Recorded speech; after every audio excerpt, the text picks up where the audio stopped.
พระรัตนตรัยแก้วเจ้าสามประการน้อมเอาคุณพระพุทธเจ้าคุณพระธรรมเจ้าคุณพระสังฆเจ้าคุณพระอรหันตเจ้าอริยสงฆ์เจ้าจุตนจุองค์ได้เมตตาแผ่ปรมีมาปกเก่าเกษาปกปักรักษาครูบาอาจารย์พระมหาเถระพระเถรานุเถระเปื่อนสหธรรมิกสหพรหมจารีทุกรูปทุกองค์ปกห่มรักษาศรัทธาสาธุชนคนเฒ่าคนแก่อีป่ออีแม่ทั้งหลายที่สนใจใฝ่ในน้ำในธรรมที่สดับรับฟังพระธรรมเทศนาต่างสถานีวิทยุคลื่นสีขาว100.25 เมกะเฮิรตซ์วิทยุเจ้าวันนี้อาตมาภาพพระมหาสมชาติชาตะปัญโยอุทยานธรรมพระสุนทรมุนีได้รับเมตตาจากครูบาอาจารย์หลวงพ่อพระครูสุจิตตานุรักษ์ด็อกเตอร์ครูบายี่แก้วเจ้าคณะอำเภอฝางวัดพระบาทอุดมน้ำบ่อสาวาตำบลเวียงอำเภอหลวงพ่อได้มีเมตตาให้อาตมาเข้ารายการแทนซึ่งตังครูบาสีขาวก็มีมติหันตัวเหมือนกันก็เลยได้ลิงก์สัญญาณที่สถานีอำเภอฝางส่งไปยังสถานีต้นทางวัดปากตังเจริญสถานีวัดฝายหินเนาะแล้วก็สถานีห้วยต่องซักหลายๆสถานีสถาทั้งหลายก็ต้องขอบคุณทุกสถานีเนอะท่านดีเจท่านเจ้าของท่านดีเจเจ้าหน้าที่เปิดเพลงเปิดวิทยุเปิดเครื่องส่งเนาะทำหน้าที่ของตัวเก่าของตัวเองกันโดยบ่ได้กึดถึงการจ้างรางวัลแต่ประการใดเพียงแต่อยากจะเอาบุญโดยพระสงฆ์องค์สังฆเจ้าที่เผยแผ่อยู่ตั้งคลื่นสีขาวนี้ขอบคุณทุกท่านที่ได้ดีใจดีเศรษฐีที่ใจบุญกำจุนอุดหนุนพระสงฆ์พระสังฆเจ้าในเครือข่ายให้มีโอกาสจัดรายการผ่านตั้งสถานีวิทยุของท่านวันนี้เข้ารายการมาก็คงจะขออนุญาตเรื่องงานของวันนี้ที่วัดพระบาทอุดมน้ำบ่อสาวา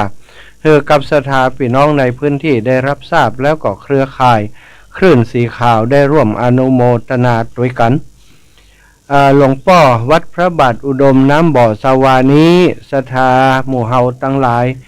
พระสงฆ์องค์สังฆเจ้าในเครือข่ายคลื่นสีขาวได้เคารพนับถือท่านเป็นครูบาอาจารย์ศรัทธาพี่น้องก็เช่นเดียวกันก็นับถือครูบาอาจารย์เป็นครูบาอาจารย์เช่นเดียวกันเนาะหลวงพ่อเปิ่นจัดรายการในวันศุกร์ตอนบรรเลงศรัทธาแล้วก็2 ทุ่มเนาะไปถึง4 ทุ่มส่วนใหญ่หลวงพ่อจะสวดมนต์ทำน้ำเจริญพระพุทธมนต์พร่องบนคาถาอย่างต่างๆให้ศรัทธาญาติโยมได้นำไปใจในครอบครัวไปพระผายในบ้านในจองไล่ผีไล่ช้างในบ้านในจองสิ่งบดีสิ่งอัปมงคลเพื่อออกไปโดยใจสัญญาณเสียงออกไปตั้งสถานีวิทยุที่นี่ส่งไปตามเครือข่ายต่างๆทำให้เป็นที่หู้จักนะอีปอยอีแม่ตั้งลำปางเนี่ยอาตมาได้พบได้ปะหลายผู้หลายท่านถามว่าจำไผ่พ่องในเครือข่ายคลื่นสีขาวเปิ้นก็จะจำรูปนั้นรูปนี้ท่านพระครูอภิวัตรลุงยองท่านพระครูปฏิภาณธรรมทินท่านพระครูสุเมธธรรมเสวีท่านสามเณรลักษณ์ท่านหลวงปู่หลวงพ่อพระครูสุจิตตานุรักษ์ถ้าถามรายละเอียดไปว่าชอบอะไรอย่างนักที่สุดวะเพิ่นบอกว่าชอบเอาน้ำมนต์หลวงพ่อวัดน้ำบ่อสาวานะศรัทธาทั้งหลายเนาะก็เป็นเรื่องที่ดีหลวงพ่อเพิ่นมีความเต็มใจแล้วยินดีที่จะทำให้ศรัทธาญาติโยมเนื่องจากว่าหลวงพ่อสวดที่นี่นะมันไปเป็นปันหมู่บ้านปัน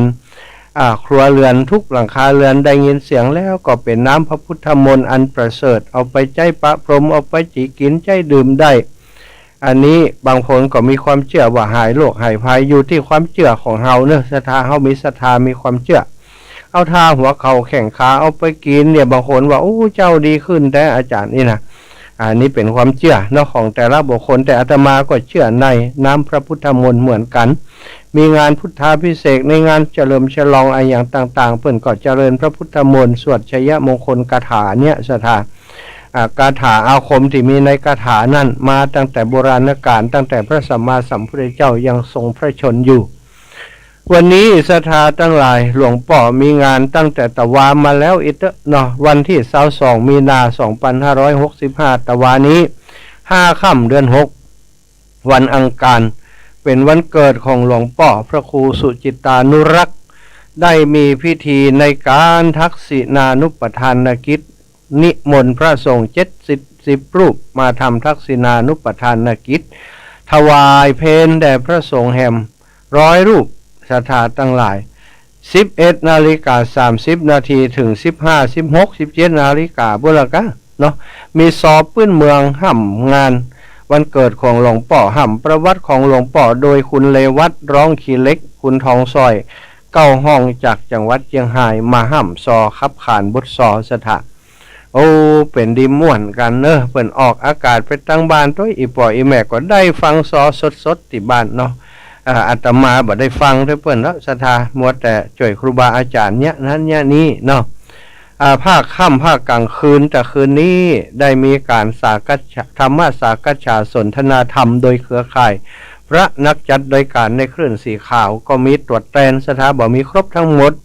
มีตรวจแตนอยู่3รูป3องค์ด้วยกันท่านพระครูอภิวัตตุลุงยองแล้วก็อาตมาภาพได้ธรรมสากัจฉาสนทนาธรรมกับศรัทธาญาติโยมพี่น้องเมืองฝางพี่น้องชัยประการพี่น้องต่างใกล้พื้นที่ใกล้เคียงแม่อายถาดตอนที่เป็นมาร่วมงานในกลางคืนนี้ใช้เวลาชั่วโมงไปเนาะแล้วก็ถ่ายทอดออกไปเลยก็หวังว่าศรัทธาจะได้ฟังโดยพี่น้องทางเพศเหมือนกันแล้วจากนั้นก็มีการแจกทีวีไม่ใช่ทีวีกับวิทยุนะของใจอย่างต่างๆของมิก้าถึงนั้นศรัทธาโอ้หลวงพ่อและครูบาอาจารย์ในเครือข่ายก็เปิดปากันเซาะมามีวิทยุเป็น10กว่าเครื่องหลายคนก็บอกว่าอาจารย์ยังบ่จับห้องนี่นะเขาไปจับได้อย่างนะก็เขาก็จะว่าลำเอียงกับศรัทธาเนาะบ่มีสิทธิ์เนอะครูบาอาจารย์บ่มีสิทธิ์แล้วก็ที่คนที่ได้นี่ก็คือคนมาร่วมงานตัวอันคนต่างนอกเดินมาแล้วจะได้บ่มีนะลงทะเบียนแล้วก็อยู่ในงานต่ออันถึงจะมีสิทธิ์ได้ของรางวัลของชำร่วยจากหลวงพ่อจากครูบาอาจารย์ในเครือข่ายเนาะใช้เวลาอยู่ประมาณ2ชั่วโมงถึง3 ทุ่ม4 ทุ่มแล้วก็พักยุติรายการพร้อมกับการที่จบในเรื่องของการแจกของแจกรางวัลให้กับศรัทธาญาติโยมที่มาร่วมฟังธรรมปฏิบัติธรรมเจ้ามาวันนี้ครูบาอาจารย์ตุลุงยองกับอาตมาก็ได้แจ้งให้ศรัทธาญาติโยมไปว่าวันนี้มีต่อแหมเนอศรัทธานะตั้งแต่เจ้าแล้วก็บอกกันอันนี้เอามาซ้ำเอามาลืมให้แหมนะวันที่23มีนา2565 6ค่ำเดือน6เหนือศรัทธาวันพุธเนอะจะมีพิธีห้องขวัญเรียกขวัญครูบาอาจารย์เจ้าท่านพระครูสุจิตานุรักษ์ด็อกเตอร์ในเนื่องในวันเกิดแล้วก็วันนี้ก้าวออกจากวันเกิดมา1 วันแล้วเนี่ยก็จะห้องขวัญเป็นสิริมงคลโดยพระมหาเถระพระเถระผู้ใหญ่ของจังหวัดลำพูนที่เป็นที่เคารพนับถือสักการะบูชาของหลวงพ่อพระครูสุจิตานุรักษ์ด็อกเตอร์ตัวแล้วก็ตลอดถึงศรัทธาญาติโยมพี่น้องตั้งเมืองฝางพระสงฆ์องค์สังฆเจ้าในพื้นที่เมืองฝางของเฮาก็เคารพนับถือหลวงพ่อท่านพระเทพรัตนานายกเนาะวันนี้หลวงพ่อพระเทพรัตนานายกเจ้าคณะจังหวัดลำพูนเนาะวัดพระธาตุหริพุนชัยอำเภอเมืองจังหวัดลำพูนจะเมตตามาเรียกขวัญมาห้องขวัญหลวงพ่อของเฮาศรัทธาทั้งหลายเวลาพิธีเริ่ม9:19 นาทีเนี่ยเดี๋ยวศรัทธาก็จะได้ฟังทางสถานีวิทยุเหมือนกันอาตมาก็ท่าอยู่เนี่ยจะอัดบันทึกเทปไว้เหมือนกันบันทึกไว้ในโทรศัพท์โอ้หลวงพ่อท่านเจ้าคุณพระเทพรัตนานายกศรัทธาทั้งหลายเปิ้นเป็นพระสงฆ์ที่ทรงวิทยาคมแล้วก็เปิ้นเป็นพระสงฆ์ที่อนุรักษ์ธรรมมาเทศนาพื้นเมืองการห้องขวัญการสู่ขวัญการการกราบกระลงอย่างจ้างมดศรัทธาหายากเนอะอันนี้วันนี้ก็เมตตาหลวงพ่อจะได้มา เรียกขวัญห้องขวัญท่านพระครูสุจิตานุรักษ์เวลา9 โมง19 นาทีศรัทธาทั้งหลายมาฟังกันหลายๆมาฟังกันนักมุทิตาสักการะในหลวงปู่หลวงพ่อพระครูสุจิตานุรักษ์พระสงฆ์อันเป็นที่รักของศรัทธาที่เคารพนับถือของศรัทธาญาติโยมในเมืองฝางของเฮาแล้วก็พื้นที่อำเภอใกล้เคียงหลวงพ่อไปเต็ดขับคิดขับข่อยศรัทธาไปถึงเชียงใหม่ใจไฮพะเยาลำปางแปะน่านไปหมดเนอะหลวงพ่อของเฮานี่ก็บัดธรรมดานะแล้วก็วันนี้ที่บัดธรรมดากว่าก็คือหลวงพ่อเจ้าคณะจังหวัดลำปูนหลวงพ่อเมตตามาห้องขวัญเรียกขวัญฮือครับหลวงปู่เฮาเวลา9:39 นาทีศรัทธาทั้งหลายจะเริ่มพิธีในการสืบโหราจตาแบบล้านนาโดยหลวงปู่ท่านพระธรรมเสนาบดีเจ้าคณะภาค7กรรมการมหาเถรสมาคมผู้จะมาเป็นประธานสงฆ์ในวันนี้ตำแหน่งตั้งสงฆ์ก็ยิ่งใหญ่ศรัทธาแล้วก็ตำแหน่งที่บ่ต้องมีเนี่ยก็คือเป็นผู้ที่มีอาวุโสเป็นผู้มีพรรษาเป็นผู้มีความรู้ความสามารถเป็นพระสงฆ์สุปฏิปันโนหลวงปู่หลวงพ่อท่านเจ้าคุณเป็นพระธรรมเสนาบดีชื่อก็หู้ทันทีแล้วว่าใหญ่ตั้งเต่าใดศรัทธาเป็นกรรมการมหาเถรสมาคมได้เมตตามาเป็นประธานวันนี้เป็นการสืบชะตาที่ยิ่งใหญ่ศรัทธาใจพระสงฆ์องค์สังฆเจ้าผู้สุปฏิปันโนถึง71 รูปด้วยกันก็ใจเวลาโดยประมาณเนาะจังแต่9:39 นาทีไปจน10:39 นาทีโดยประมาณก็จะเป็นพิธียกชัดพระธาตุศรัทธายกชัดพระธาตุจะทำให้เสร็จในตอนเจ้านี้สืบชะตาให้หลวงพ่อโดยพุทธมนต์ฮือกับยอดชัดฉลองสมโพธิยอดชัดโดยแล้วก็จะยกขึ้นเอาขึ้นไปประดิษฐานที่พระธาตุวัดพระบาทอุดมของเฮาองค์ใหม่ที่สร้างไว้นี้บนยอดบนปรีตังบนพุ่นศรัทธาจะงามสง่าสักเพียงใดอันนี้ศรัทธาตั้งหลายเนอะพี่น้องตั้งเวียงป่าเป่าแม่ขจารมากันหลายรถตู้นะติดต่อมาแล้วอาจารย์แปลงเอาเก้าโต๊ะเตรียมไว้เฮือจิมเนอจะเอาหงตาลไปวะอาจารย์ก็บอกฮือพระเนนแล้วเนอครูบาอาจารย์หลวงพ่อเพิ่นก็แจ้งพระเนนแล้วศรัทธาเนาะก็เอาหงตาลมาพี่น้องตั้งเวียงป่าเป้ามากันหลายคณะเนาะแม่จิรพันธ์โมป้อแม่เทียมจันทร์แม่น้อยแม่เนาะแม่น้อยทองคำป่อกำนันศรีทันแล้วอีกหลายผู้หลายท่านหลายคู่หลายคนแต่ว่านี่แม่วิไลมณีวรก็มาเนาะกับคณะของเพื่อนหลายคนด้วยกันวันนี้ก็จะมาแหมหลายคนหลายคณะเนอะศรัทธาก็เป็นเรื่องที่น่าชื่นชมยินดีกับศรัทธาทั้งหลายที่เฮาบ่ลืมบุญลืมคุณของหลวงปู่ของเฮาหลวงพ่อของเฮาที่เป็นเมตตาจัดรายการให้เฮาทั้งหลายได้รับฟังน้ำสาระธรรมกำหูมาเผยมาแผ่มาบอกมากล่าวมาเล่ามามาจาให้ศรัทธาได้ฟังเป็นภาษาง่ายๆหลวงพ่อเทศกำเมืองเสียงก้องกังวานฟังแล้วมาถึงขนลุกนะศรัทธามีอำนาจเสียงหลวงพ่อเนี่ยศรัทธาทั้งหลายเคยกับอาตมาว่าฟังเสียงหลวงพ่อเทศมันลุกหนีบ่ได้วะเหมือนกับถูกสะกดเหมือนกับมีมนต์สะกดอันนี้เฮามาทดแทนบุญคุณเฮามาร่วมมุทิตาสักการะหลวงพ่อถือว่านิมิตตังสาลุถาทุรูปนังกตัญญูกตะเวทิตานังศรัทธาความกตัญญูกตะเวทีเป็นเครื่องหมายของคนดีเฮาทั้งหลายฟังธรรมจากหลวงพ่อฟังธรรมจากครูบาอาจารย์ในเครือข่ายคลื่นสีขาวแสดงว่าหมู่เฮาเจ้าข้านี้เป็นคนดีเพราะเฮามีความกตัญญูกตะเวทีหลวงพ่อมีการมีงานเฮามาช่วยเหลือเติมบางคนมาบ่ได้ก็ฝากให้ฝากหอมมาอาตมารับฝากศรัทธาญาติโยมมาหลายคนเนอะเอามอบให้หลวงพ่อไปแล้วก็มีแต่ว่านี่ได้มีโอกาสได้ประกาศก่อนแล้วก็มอบให้หลวงพ่อที่หลังแต่ว่าที่มาถึงวันก่อนนั้นบ่ได้คิดว่าจะได้เข้ารายการอย่างก็เลยมอบให้หลวงพ่อไปก่อนบ่ได้ประกาศสักคำศรัทธาแต่อาตมาเชื่อว่าหลวงพ่อจะนำมาประกาศตั้งสถานีแห่งนี้ ฮือศรัทธาพี่น้องทั้งหลายได้รับทราบรับฟังวันนี้นอกจากรายการรายละเอียดต่างๆนี้นะศรัทธาแล้วมีภาคบันเทิงซึ่งศรัทธาญาติโยมทั้งหลายบ่ควรพลาดเพราะจะมีนักร้องโด่งดังนักร้องลูกทุ่งผู้รักษาอนุรักษ์การครับเพลงลูกทุ่งคนนี้เก่งมากๆเนาะร่วมรุ่นร่วมสมัยกับยอดรักสลักใจ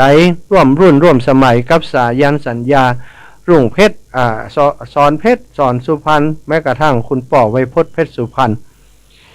เป็นนักร้องที่ในวงการนักร้องด้วยกันนี้เคารพนับถือ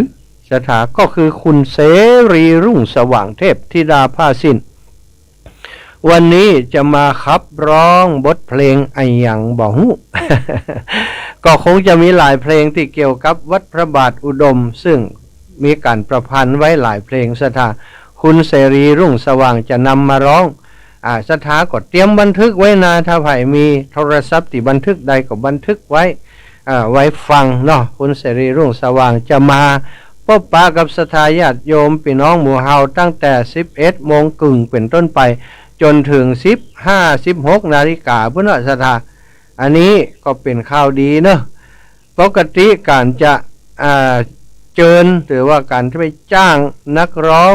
ที่มีชื่อเสียงโด่งดังระดับประเทศนี่มาบ่ใช่ของง่ายเนอะถ้าบ่มีบุญญาบารมีแต่เพิ่นบ่มาศรัทธานี่ก็แสดงว่าคุณเสรีรุ่งสว่างเนี่ยจิตใจเปิ้นถึงเปิ้นเติงหลวงพ่อพระครูสุจิตานุรักษ์คงจะเป็นลูกศิษย์ลูกหากันมาก่อนนั่นเองเนาะเปิ้นจะมาครับร้องครับกล่อมฮือศรัทธาญาติโยมทั้งหลายได้รับฟังและอีกเรื่องนึงเป็นเรื่องสำคัญบ่แป้กันศรัทธาทั้งหลายก็คือวันนี้เหรียญพระเจ้าสีสองเมืองเหรียญแม่นางแก้วเหลืออยู่จำนวนหนึ่งซึ่งครูบา40,000พระครูอภิวัฒนวิกรมได้มอบให้อาตมาได้บริการศรัทธาพี่น้องติดจองเหรียญที่ครูบา40,000มีใบจองเอามาแลกเอาเหรียญไปมีใบจองมาแลกเอาเหรียญไปถ้าบ่มีใบจองอยากจะได้ไปบูชาเหรียญพระสีสองเมือง100 บาทตั้งหน้าเป็นพระเจ้าสีสองเมืองตั้งหลังเป็นพระธาตุสีสองเมืองเหรียญแม่นางแก้วเหรียญตั้งหน้าเป็นเหรียญแม่นางแก้วด้านหลังเป็นยันกาแม่นขายหมานแคล้วคลาดปลอดภัยศรัทธาทั้งหลายถ้ามีโอกาสมาก็บูชาเอาเหียถ้ากลับไปแล้วก็หมดสิทธิ์นะครูบาอาจารย์เพิ่นดีบ่ดีเพิ่นก็จะแบ่งกันไปเพราะอาตมาเนี่ยเท่าติดจองแล้วประมาณ 2,000 องค์ศรัทธาอาตมาจองไปที่ลำปางนะไม่ใช่ 300 องค์ประมาณ300 องค์ 2,000 ก็ตายแล้วศรัทธา200 กว่าองค์นี่แหละแล้วบัดเดี๋ยวนี้มาพอแล้วถ้าจะบ่พอกับพี่น้องลำปางนะอาตมาจะบูชาเพิ่มเติมไปแหมบูชาเพิ่มเติมไปแหมถ้าเหลือจังนี้อาตมาก็จะขอไปแล้วเนาะบูชาเป็นเรื่องเป็นราวถวายปัจจัยไว้ให้ครูบาอาจารย์เพิ่นไปศรัทธาทั้งหลายโอกาสดีแล้วเนาะถ้าบ่อ่านเนี่ยไปฮับที่ดอยนางแก้วกอไก่นะหลายกิโลหลายคนเตรียมที่จะมาฮับที่นี่เพราะว่าครูบาอาจารย์เปิ้นได้แจ้งไปว่าถ้าศรัทธาญาติโยมจองนั้นถ้าบ่ไปพุ่นก็มาฮับที่งานวันเกิดของหลวงปู่พระครูสุจิตานุรักษ์ก็ได้นะวันนี้ก็ได้แล้วศรัทธาอาตมาจะดูแลพอกอยฮื้อเนอะจะดูแลไปจนถึงเวลาประมาณ3:15 นาฬิกาเนาะหลังจากนั้นหลังจากที่จบการถ่ายทอดโดยการร้องเพลงของคุณเสรีรุ่งสว่างพิธีกรรมทางศาสนาครูบาอาจารย์เปิ้นกลับเปิ้นปิกเปิ้นไว้แล้วเนาะเงียบแล้วกาอาตมาก็จะเก็บเครื่องมือติดใจถ่ายทอดสดถ่ายทอดรายการออกไปกลับไปคืนให้กับครูบาอาจารย์ท่านพระครูอภิวัฒนวิกรมวันนี้ครูบาอาจารย์เสร็จงานพิธีตอนเช้าแล้วจะต้องหีบกลับศรัทธาเนื่องจากว่ามีงานค้างเรื่องของการเสนอนะเปิดห้องว่าเอกสารที่ยื่นไปกับกสทชเนี่ยขาดแหม2 ชิ้นครูบาอาจารย์จะต้องหีบกลับไปที่วัดปากตางเจริญยุ่งยากเนาะไปเตรียมเอกสารส่งกสทชเปิ้นมีเวลาคือวันนี้วันเดียวศรัทธาอินดูครูบาอาจารย์เหมือนกันก็ได้ สนองคุณครูบาอาจารย์โดยการที่จะพอกอยฮือตังเพเนาะพอกอยฮือตังเพคอยดูแลออกอากาศตังเพฮือครูบาอาจารย์ซึ่งอาตมาเองก็จะเป็นผู้ที่มาดูแลเรื่องเหรียญเนาะแล้วก็อีกรูปหนึ่งอาจารย์เจริญก็ดูแลเรื่องการถ่ายทอดสัญญาณแล้วครูบาอาจารย์ที่วัดน้ำบ่อสาวาเพิ่นก็จะดูแลสถานีที่ออกอากาศที่นี่เนี่ยก็แบ่งหน้าที่กันนะสถานทั้งหลายเนอภัยจะปูจาเหรียญพระเจ้าสีสองเมืองเหรียญแม่นางแก้วขอทำความเข้าใจกับศรัทธาสาธุชนทั้งหลายโดยว่าเหรียญนี้อาตมาภาพแล้วครูบาอาจารย์บ่ได้นำมาจำหน่ายเนอะบ่ได้นำมาจำหน่ายเพื่อจะเอากำไรเอาสตังค์แต่ประการใดนะเป็นตัวแทนของครูบาอาจารย์นำมาให้กับศรัทธาญาติโยมที่มีความปรารถนาจะเจ้าไปปูจาบูชาเป็นที่ระลึกเนาะบ่ได้บังคับเอาหยังเจ้าไปเป็นที่ระลึกครั้งหนึ่งที่ได้สร้างพระธาตุสีสองเมืองแล้วปัจจัยที่ได้ครูบาอาจารย์เพื่อนเจ้าไปรอรูปเหมือนของหลวงปู่ท่านพระสุนทรปริยัติวิกรมแล้วก็หลวงปู่พระเทพวิสุทธิพระเทพวิสุทธิคุณศรัทธาทั้งหลายเป็นหล่อตองเหลืองเนาะศรัทธาอันนี้ก็คงจะเร็วๆนี้นะบัดเดี๋ยวนี้รวบรวมปัจจัยที่ศรัทธาญาติโยมเนาะที่เปิ่นไปหายไปหอมที่ดอยนางแก้วม่อนพระศรีสองเมืองเนี่ยเหลือต่อใดแล้วก็ผู้จ้าเหรียญเนี่ยได้ต่อใดฮักเป็นการใช้จ่ายแล้วก็จะเป็นปัจจัยทั้งหมดที่จะไปนำทำไปหล่อรูปเหมือนของพระเดชพระคุณหลวงปู่ทั้งสองรูปสององค์แล้วก็จะนำไปประดิษฐานไว้ที่ศาลาพระศรีสองเมืองม่อนพระศรีสองเมืองอีกครั้งหนึ่งก็คงจะมีการพิธีสมโพธิอีกครั้งหนึ่งถ้าหล่อรูปเปิ้นเสร็จแล้วศรัทธาเนาะก็อันนี้ก็ประกาศให้ศรัทธาสาธุชนทั้งหลายพี่น้องเมืองฝางได้รับรู้รับทราบแล้วมาอนุโมทนาร่วมกันเนอะอาตมาจะคอยดูแลวันนี้จะบ่มีการประชาสัมพันธ์บอกกล่าวที่ในงานเนอะศรัทธาเอาแล้วเวลาล่วงเลยมาหมดเวลาหมดอาตมาภาพพระมหาสมชาติชาตปัญโยก็จะขอนำรายการเสียงธรรมแสงอรุณสารธรรมยามเจ้าจากศรัทธาญาติโยมไปก่อนยัตตาโรธรรมาวัฏันติอายุวโนสุขังพลังนิพพานังปรมังสุขัง